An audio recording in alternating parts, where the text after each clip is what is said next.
హల్లెలూయా. చెప్పండి గట్టిగా ఒకసారి హల్లెలూయా. నీ మందిర ఆవరణము చూడాలని నా ప్రాణము ఎంతో ఆశపడుచున్నది.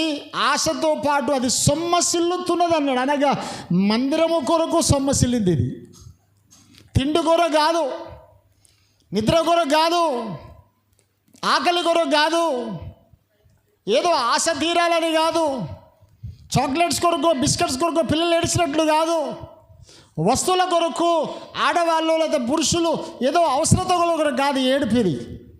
నా ఆశ ఏంటంటే నీ మందిర ఆవరణము చూడాలని ఆశ. ఈ ఆశ నీలో ఉంటే దేవుని తృప్తిపరుస్తాడు.